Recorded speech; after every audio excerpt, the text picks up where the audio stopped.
I almost gave up on motorcycling. Accumulation of struggles led me to a single moment that had me ready to hang up my helmet and take up knitting instead.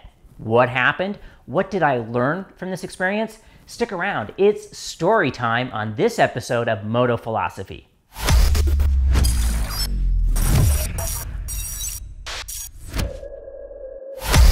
I remember the corner like it was yesterday. It was a gentle, downhill, slightly off camber or follow-away turn to the right.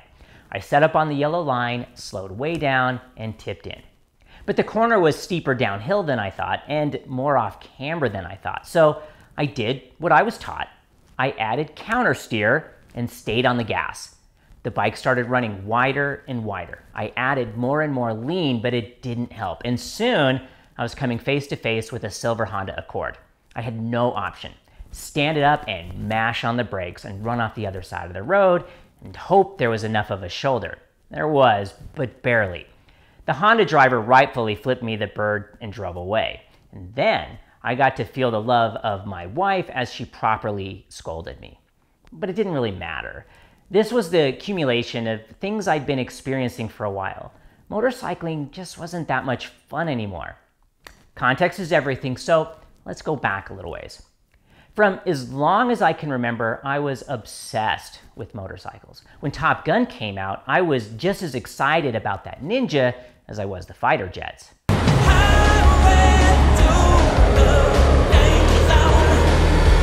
After beating the crap out of several vintage 70s dirt bikes, I got my first street motorcycle at 17, a Yamaha Vision XZ550 that I pulled out of a motorcycle junkyard.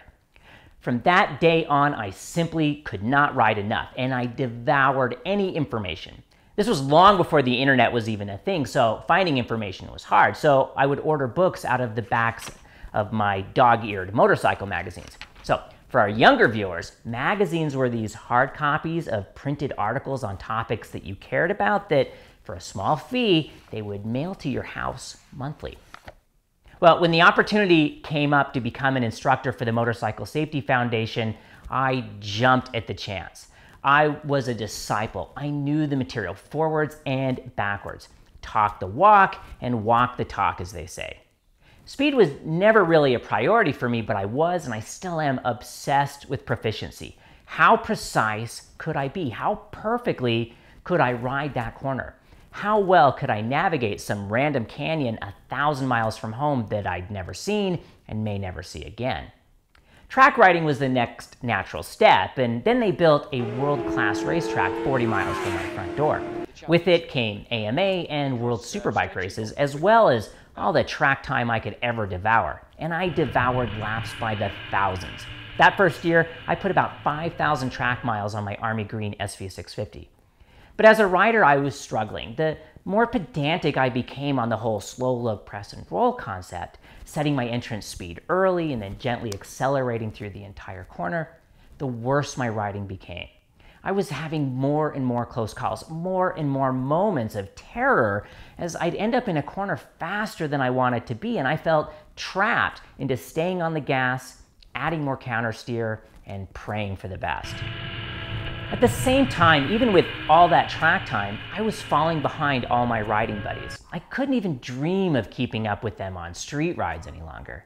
They kept graduating to the B and then A groups, while I was left struggling in the C group, struggling with running wide or giving up all my speed at the beginning of every corner while everyone else just flew by me.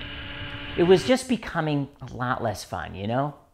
And then a group of us rode out to California for a week. I remember my buddy riding 2-up on his Honda 919, just leaving me in the dust. I'd watch his brake light stay on halfway through the corner, and I remember I berated him for taking so much risk. "You're gonna get yourself killed with that kind of riding," I said to him. He needed to set his entrance speed and then accelerate through the entire corner, like I was, the way we've always been taught to do it, the way it's always been done. Don't you know that the whole world puts on a sock and a sock and a shoe and a shoe? It was on this trip that I had my encounter with that silver Honda. I was doing everything by the book, but it wasn't working. And it's not like I was trying to go faster and faster. I was actually riding slower and slower. But as my experience grew, I was drawn to more technical roads and more challenging riding environments. But as the riding got more dynamic, everything started falling apart. I was frustrated more than I was satisfied. I was scared more than I was joyful.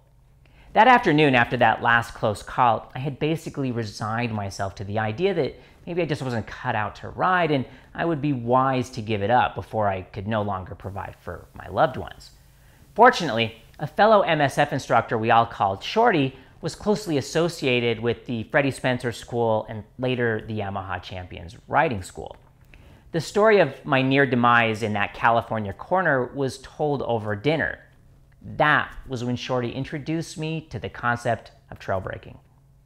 Just like so many of our fellow riders who leave comments on our trail braking video are skeptical and even critical, so was I. No way you touch the front brake, the bike will stand up and you'll crash. The front tire is small and doesn't have much grip. You have to put the weight on the back tire because it's bigger. Countersteering is the answer. That's how Dad did it. That's how America does it. But at the end of the day, what I thought to be truth, it just wasn't working. And I didn't want to give up the thing that I loved so dearly. So I cautiously started giving it a try. And over the next year of riding, I worked on nothing other than trail braking. In Greece, he spent a year in silence just to better understand the sound of a whisper. At first, it felt so wrong, like folding your arms backwards, but it wasn't long before it made perfect sense. Speed equals radius. The faster you go, the wider the arc of the corner. By accelerating into a corner, you are pushing the bike onto a wider arc. So the only way to stay on the road is to add more lean and with more and more countersteer. But lean angle isn't infinite. And if the road condition isn't perfect, like downhill or off camber, you quickly get yourself into trouble with few options to get yourself back out again. And I know what some of you are thinking, that you just need to enter the corner slower. Set the entrance speed even slower. But how slow do you enter if you've never seen the corner before? Remember, I did this for almost 15 years. I was obsessed with this method, and I kept entering slower and slower and slower until I was almost coming into a stop before tipping in. And my corner speed was so slow because I was just gingerly sneaking on the throttle through the turns. With trail braking, every aspect of riding got better. I can honestly say, since that fateful afternoon when I came nose to nose with a Honda Accord that set this all in motion, and I got my head around slowing until I could see the corner exit, I haven't overcooked a single corner. I haven't had a single near miss. I haven't run wide not one time. And I didn't just start riding easier roads, quite the opposite. I now seek out the twistiest, gnarliest first gear off-camber roads I can find. Roads that made my former self cry are now my happy place. I'm not going to go into intricate detail about how trail braking works because we have an entire video dedicated to it, and we have more videos planned specifically about this technique. But what I hope you take away from all this, well, I not only learned a new skill that made riding a joy again, I learned that just because that's the way it's always been done doesn't mean it's the best way to do things today. I learned that to be successful, I need to be adaptable. Pedantic, highly structured, step-by-step, strict, sequential processes don't always work in highly dynamic environments. Look, accelerating through the entire corner, adding more lean as you speed up, only really works in gentle bends with near perfect visibility or controlled environments like racetracks where you already know every nuance of those 9 corners. And even then, trail braking still works better. Years later, I returned to that same road and that same corner. I was on a much more powerful bike, riding much more briskly than I was the first time. I knew the corner was coming. Using trail braking, I rode into and out of it, and it was a nothing of a corner. The corner that almost killed me? Yeah, it was downhill, and yeah, it was off camber, and yeah, the exit was obscured by the terrain, but using the more modern technique, using trail braking, it was no big deal. So if you're watching this and you're having the same challenges I was having, riding is less fun because corners aren't very fun, You're trying to accelerate through every turn and it's just not working. I would encourage you to watch our trail braking content. Open your mind to this idea. It is unequivocally less risky. It gives you more choices. It gives you more control. You are not locked into a singular option, gas, lean, and hope. Thanks for watching this episode of Moto Philosophy. We really hope you enjoyed it and hopefully you learned something. If there's any topic you'd like us to cover, as always, leave a comment. We read every comment and try to respond to as many as we can. Thanks again and ride well.